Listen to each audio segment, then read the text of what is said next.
5 দিনে 50 কোটি টাকা ঋণ। এস আলম গ্রুপের পরিচালনাধীন থাকার সময়ে ভুয়া জামানতে এই ঋণ দেয় গ্লোবাল ইসলামী ব্যাংক। জালিয়াতিতে ব্যাংকটির তখনকার বোর্ডের পাশাপাশি যুক্ত ছিলেন কর্মকর্তারাও।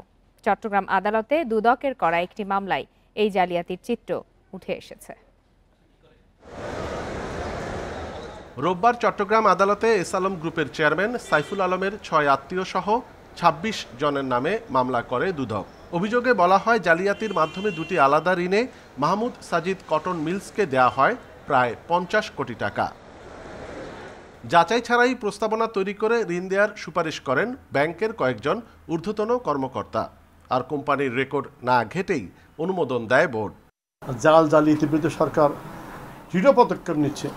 যারা ব্যাংকে টাকা আত্মসাৎ করেছে, যারা টাকা আত্মসাৎ করে তাদের বিরুদ্ধে দৃঢ় পদক্ষেপ নিচ্ছে। ঠিক সেই হিসাবে দুদকের কাছে অভিযোগ যাওয়ার পরে দুদক অনুসন্ধান করেছে। সত্যতা পাওয়ার পরে দুদক আবার নিয়মিতভাবে সে মামলা রুজু করেছে। মামলায় আসামি করা হয়েছে ব্যাংকটির তৎকালীন বোর্ডে থাকা সাইফুল আলমের জামাতা বেলাল আহমেদ, মেয়ে মাইমুনা খানম, ভাই ওসমান গনি, ভাইয়ের স্ত্রী শাহানা ফেরদৌস এবং ভাগ্নে আরিফ আহমেদ ও মোস্তাইন বিল্লাকে। তালিকায় আরও আছেন সাবেক শিক্ষামন্ত্রী মুহিবুল হাসান চৌধুরীর ভাই বোরহানুল হাসান ও ব্যাংকের সাবেক এমডি পিকে হালদার। এই ঘটনাকে সুশাসনের প্রতি বৃদ্ধাঙ্গুলি দেখানোর মতোই মনে করছে সুশীল সমাজ। আমাদের জীবনের প্রয়োজনে আমরা যদি কোথাও লোন চাই, আমাদের সেই লোনটি অনুমোদন হওয়ার জন্য অনেক সময় লাগে, অনেক কাগজপত্র দিতে হয়, অনেক ধর্ণা দিতে হয়, অনেক পিছনে পিছনে ঘুরতে হয়। আর ওনাদের কিন্তু শুধু হুকুম দিলেই হয়। এই লুটেরা শ্রেণীর খপ্পরে এই দেশটি একেবারেই আমি বলবো শূন্য অবস্থাতে পৌঁছে গেছে।